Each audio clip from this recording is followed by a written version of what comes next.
Henry Ford once said, whether you think you can or you think you can't, you're right. We've all got goals, we've all got dreams. On this episode, I'm going to talk about the 2 critical ingredients that actually help us accomplish our goals. Intro.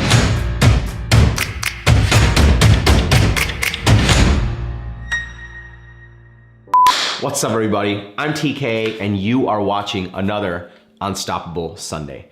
Unstoppable Sunday is all about sitting down, taking 15 minutes, and answering these 2 questions. Number 1, where am I? And number 2, what do I do next? All of this is designed to help us get rid of the Sunday scaries, help us stop dreading Mondays, and help us get proactive about the week ahead, the year ahead, and a vision for ourselves for the next 1,000 days.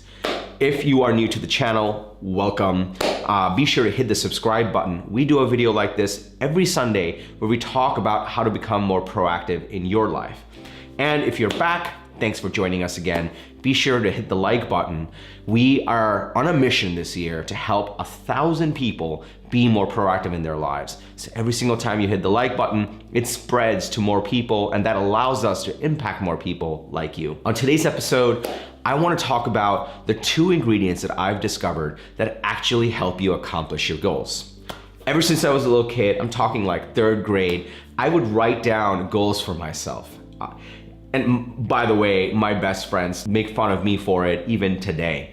I would write down little things in my homework pad that said get over 95 on the French test. And it always made me wonder, it always begged the question, we've all got goals, we've all got dreams, everyone does. Maybe you didn't write it down in your homework pad like a complete nerd like I did, but everyone's got goals. What is the difference? What is the gap between people that dream, which is almost everyone, and the people that actually realize their dreams or accomplish their goals? You see, even when we set out on the path to say, I want to go do this, there's always this brief pause. There's always this brief gap before we even take action. And even when we take action, not everyone is successful. So what gives? If everyone's got an intention to go after their dreams and their goals and their aspirations, why is it that only some of us are successful? Studies have shown that only 8% of people, 8% every year actually accomplish their New Year's resolutions. Studies have also shown that nearly 75% of the people that set a goal lose their commitment to it 30 days later.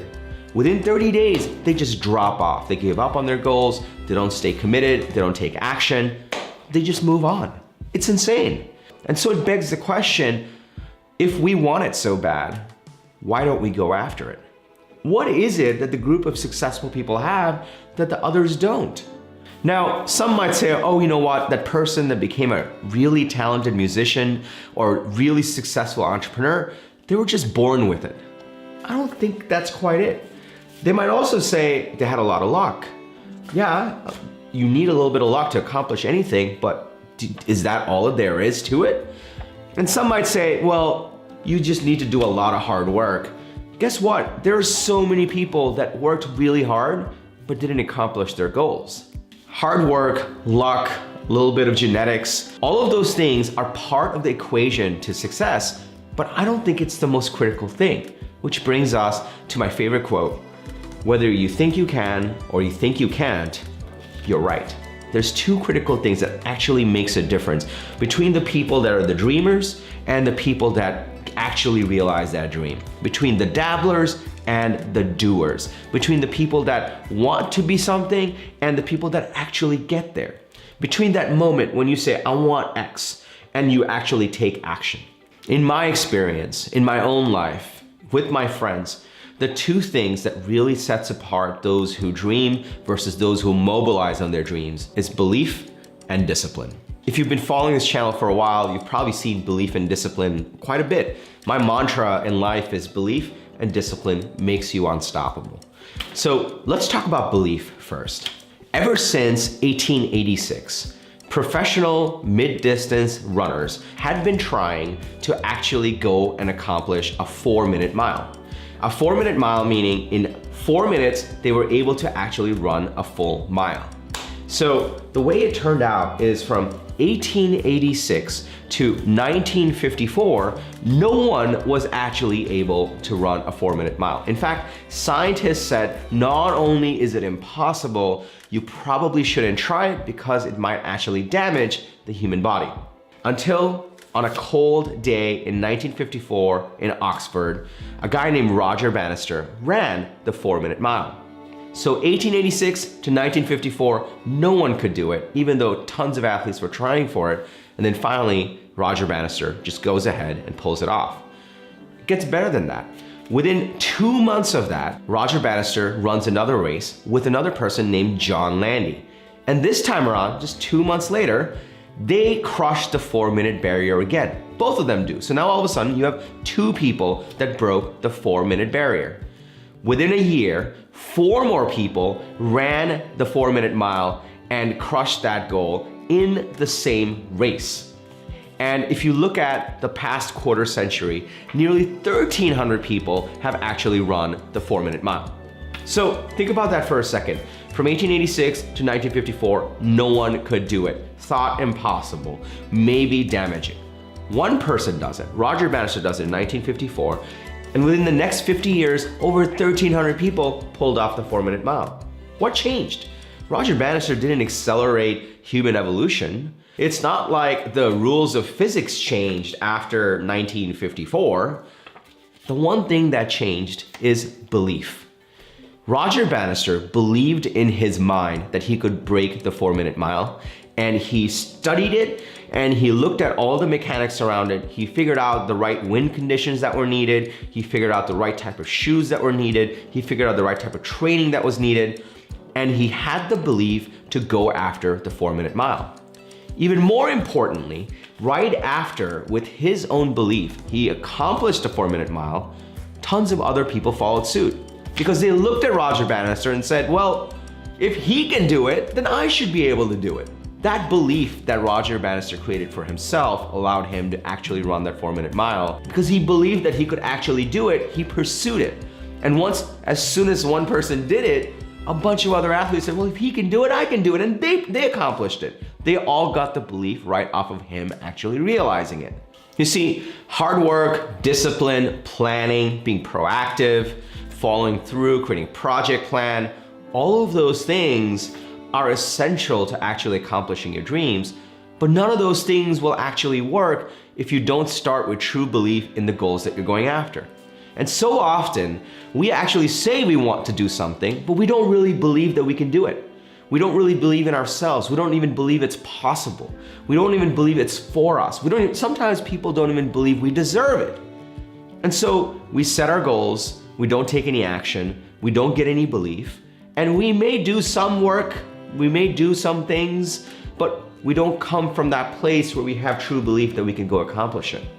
So in order to actually accomplish these goals and these dreams, you've got to start with belief. There are essentially 2 ways you get belief. I don't mean this to be some sort of frou-frou thing where you're like, you gotta just believe, man. No, there are 2 ways to actually get belief. The first way is you find the other people that have accomplished what you're looking for. You find what they've accomplished and you model them. Whether you read their books, watch their YouTube videos, you meet with them, you grab coffee with them, you email them and ask them questions, figure out how they did it, and you model them. And that way you create that belief in your mind, like, well, this is how they did it. So I'm gonna go learn it, and then I'm gonna go make it happen for myself. Now, if what you're going after is completely unprecedented and you cannot find another person that has done it, Roger Bannister in this scenario, the way you get belief for that is you have to get an incredible depth of understanding. Meaning, Roger Bannister just dissected the crap out of this puzzle of the 4-minute mile. He figured out what all the conditions that are important are. He figured out what all the factors are. He did a ton of research and a ton of training and had a ton of depth into how this whole thing works so that he could go accomplish it. And that's what you need to do. When you actually take the steps to either model how someone's done it or get to a true depth of understanding, to conceptualize how this can be done, you create that belief in your mind that, no, this is like possible. So even though in reality it hasn't happened yet, in your mind, you can see the path. You can see how you're gonna get to that. And interestingly, Until you get that belief, you're not gonna be able to take the right steps. You'll just be sabotaging yourself. You might actually procrastinate on it. Once you've established belief, then comes discipline. Discipline is just as important to accomplishing our goals as there is belief. So there are there are those who dream and those who set goals, those who do New Year's resolutions, and then there are those who actually succeed. Only 8% of people actually accomplish their New Year's resolutions. What's the difference? Well, first of all, you have to believe. We just talked about that. The second one is you have to have the discipline to actually follow through. In our Unstoppable Life Planning Guide, we teach you certain tactics like Unstoppable Sundays, where you pause and reflect. We teach you a 45-day challenge, which helps you create an action plan and have a consistent discipline around how to go about your goals. And we also teach you how to get with 5 people and create communities so that they push you and encourage you and teach you to go after your goals. Those are just some ways you can establish discipline in your life after you've established belief. If you're interested in learning more about this, I've put the link to our Unstoppable Life Planning Guide down below. Just follow that. We go in depth into belief, into discipline, into the Unstoppable Sundays and the 45-day challenges, the action plans, all of it. The most important thing I want you to realize is everyone deserves to get the life that they want. Everyone deserves to go after their goals and make them reality. But you gotta know how to actually get them to work. And the way to get them to work is always think about belief and discipline. I'm TK. Thanks for watching another episode of Unstoppable. By the way, I have a little bit of a cold. If I seem like a little bit low energy, I'm just battling a cold. I've just been doing turmeric shots all day long. Thank you for joining. We do this every Sunday so that we can impact 1,000 people and help them become more proactive in their lives. So be sure to hit subscribe, hit the like button, share this on Facebook, and join our movement. And remember, everyone needs a strategy for their life, but yours needs to be unstoppable. I'll see you next week.